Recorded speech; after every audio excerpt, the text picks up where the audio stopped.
So I'm going to put this in a category of what I would call odd openings. This is something called like the lion defense, something I'd never heard of before, and it was played against me by somebody who's very highly rated, well above the 2100 level that I like to show on here, and so the person has a screen name named after a world champion, so they think highly of themselves, evidently.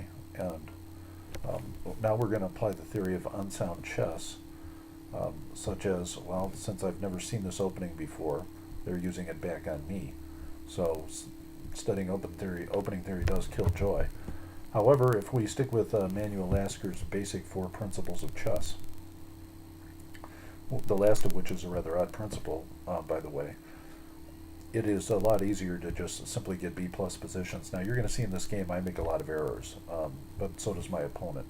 And these errors are not like horrendous, they're not big, gigantic blunders or anything, but you can see how fast the game's going to swing back and forth. And he was hoping to dictate a particular kind of game at me, and I was able to fashion it back in the type of game that I kind of prefer to play. So this lion's defense is some sort of anti-Philidor type situation that I've seen played once in a video online. It was a game, somebody, a grandmaster playing against Walter Brown, who thought that Walter Brown was a fine tactical player and thought he'd just take him out of his game by playing this as black. And as you can see, it's playable, like, if white just exchanges and then exchanges queens, people have made a study of how to play as black in that position. But that's a horrible bland type situation that I don't like. So maybe this person had seen the kind of games I had been playing and decided to play this completely benign, boring, horrible type of chess, where you just exchange queens and then you play some sort of long, protracted middle game full of no chances and equality everywhere. So now, of course, the computer says in order to get an advantage, I have to play pawn takes pawn and then exchange queens. So I decide I'm just going to create tension instead. So the reality is that now you can play e takes d4, and the person doesn't do that. He's playing the Philidor in some sort of strange fashion, and now he's playing like some sort of almost old Indian type defense. Now it says I should take, but I'm a tension maintainer if you've seen me play, so I'm willing to accept an equal game with lots of tension. And so now he takes. Now the fact is that this is a very dangerous type formation, and there are really old-fashioned traps, and they're in every kind of elementary opening book having to do with chasing pieces that are on d4 with the move c5. Now the bishop's on e7, protecting a backwards d6 pawn, and if he can manage to chase c5, b5, and things, what we have are like positions where the bishop that retreating to b3 gets trapped, which can be a real problem, and maybe even chasing a knight away from c3 and winning the e4 pawn. So we have to be careful what we do. Computer wanted queen. Now this person makes this interesting move, and I probably make the wrong retreat here, but somebody taught me a long time ago to do whatever I can to keep that bishop on that diagonal. Now, I'm falling right into that kind of trap scenario. It isn't a full trap yet because I have the a4 square available for my bishop, but I get a horrible game. So it is a blunder, and this situation will persist throughout the next few moves. I have a potential for correcting it by moving a4, which I do not do. And as you can see now, technically I'm going to be down at 1.5 after c5. So computer wants him to play c5, but he plays a5. So one has to wonder, this person playing this Lion's Philidor type thing, whether or not they really understand the theory themselves. So I just play a4, which is the preferred move, and now instead of c5, they play c6.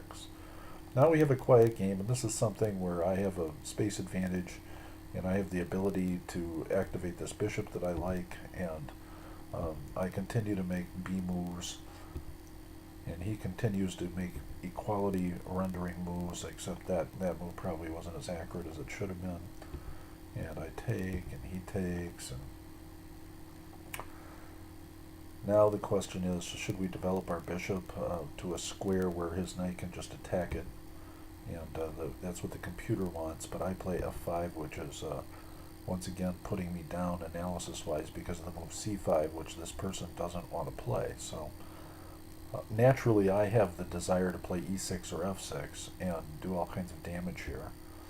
And once again, the c5, bishop to c5 is what he plays instead of pawn to c5. So now we are pinned and we have to protect, and he has to move to a square, which creates a lot of problems for us, and now f6 is the recommended computer move, and that's what we made. So it becomes kind of a little bit of an issue here how he's going to protect all this. It wants me to move rook to e1, and that's just not in my nature, so I know I didn't move there. I moved in the corner, unpinning myself. And now he creates some left space for himself and attacks a very weak pawn, which is very difficult to protect. And now it says black definitely has an advantage, and this guy is rated a couple 100 points higher than I am, so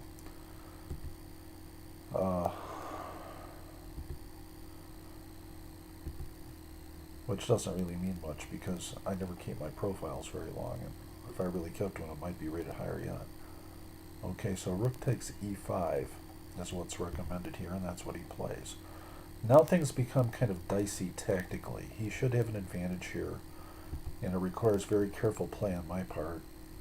So that was slightly inaccurate. I wanted me to start shifting around. And as I was probably baiting him, as is the case so many times, way back with my king to h1 move. What I'm looking for here is, why did I abandon protection of my knight just so he could take my b pawn, or d pawn rather, and win another pawn? Because that pawn in f6 is death. If I can maintain that pawn in f6, and that's another reason I moved queen to e1, because you can go to h4, is that pawn will win the game. So this is an old Eugene Zonsko-Borofsky type principle, that pawn is a choker. And it says he needs to move rook to f5, get rid of that as soon as possible. Instead he takes, and now all of a sudden you see what happened. It's a blunder. Yes, he just went down significantly, down 5. And he took, based on this move, that he could move back to b6 and cover that d1 or d8 square. So now we'll see how well I do at exploiting this, because rook to e4 is the move, okay? And obviously it wins the pawn back. And I play it, and he plays, and I take. And now he should play bishop to e6 and face death. That's what the computer says. Where can he move this bishop?